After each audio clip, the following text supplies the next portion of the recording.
Okay, tell me when. Okay, so Miss Johnson read My Garden by Kevin Hinks, and the illustrations in it are so beautiful. And I want y'all to be inspired by this garden book and by these illustrations. And I want you to draw a picture of yourself in your garden. You can do this any way you want to. Just use your imagination. I'm gonna kind of walk you through how I would get started, but you always remember, I don't expect your artwork to look like mine. I want you to be creative and come up with ideas that I would never even think of. The first thing I'm doing is I'm making a circle here. That's gonna be the middle of my sunflower. If your circle is not perfect, guess what? Circles on flowers aren't really that perfect either. It's fine, so just keep going. Make some little petals all the way around your circle, and it's kind of fun too if you want to come in and add some little texture lines real quick, maybe in your petals, maybe in the center of your sunflower. It's your art, so you decide what you think looks nice. I love how the illustrations in the book have lots of little birdies in them.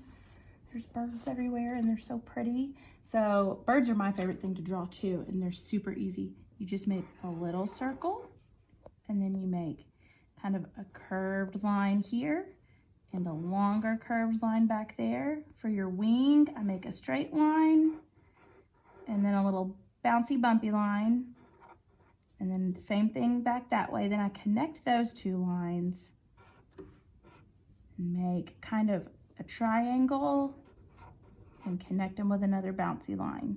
There's my bird's beak and his eye. If you want to, you can make a little tummy, or you can make little texture lines on your bird's tail. Forgot my stem. We'll come down here and make a stem. For the leaves on my flower, I just kind of make a couple of wavy lines.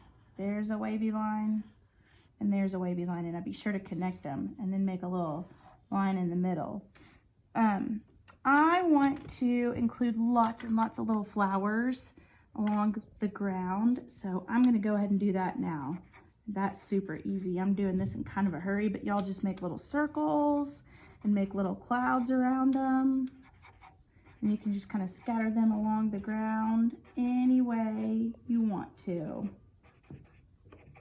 Then you can maybe make a few more of those curly leaves. Remember, wavy line, wavy line, wavy line, wavy line. And then you just kind of make some little grass lines by making kind of zigzags. And it's okay if they overlap each other.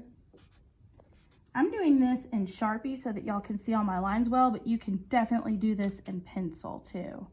I am going to make a few clouds up here. And it's okay if my bird is just flying right in front of a cloud too. Here's another little cloud.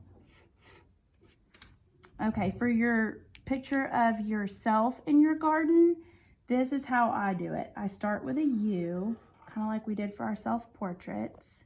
And then I make 2 lines underneath it for a neck. And I connect those lines. That's kind of the collar of a shirt. Then I draw a couple little lines that come out like that. That's kind of the sleeves of a t-shirt maybe. Go in a little bit, come down a little bit. There's the face and the t-shirt. Then I'm going to make these 2 lines. Okay, if you want to draw a little girl, she can be wearing a skirt. If you want to draw a little boy, maybe he can be wearing shorts, or you can draw a little girl wearing shorts. That's, you get to decide what your person looks like. Draw those little legs. I have all this grass, so the legs really aren't even really showing that much. There's kind of the bottom of that leg. I'm gonna draw arms now, and for my hands, I just keep it simple and make kind of a little oval shape. Your person can maybe holding an umbrella or a water hose or a watering can. You get to be so creative and decide how you want to do this. For the hair, I'm going to draw a little dot right there. And since I drew a little girl right there, I'm going to make this a little boy. And I'm just gonna have his hair kind of swoop down and swoop down. And then I'm gonna connect it around the top. And then for my eyes, y'all know I like these little sleepy eyes, just because they're easy to draw. And that's all you gotta do. But again, y'all just think about how you can make your artwork look like your artwork. It does not have to look like this. This is just an idea that I had. I used watercolor paints to paint this one. If you don't have watercolor paints, be so good in crayons or markers or oil pastels. I know sometimes when I'm at home, I don't have all the art supplies that I have at school. So if you don't have any of that available, it's also fun to just draw with what you have on whatever paper you can find too. Hope y'all enjoy the story about the garden and you're inspired to draw your own garden.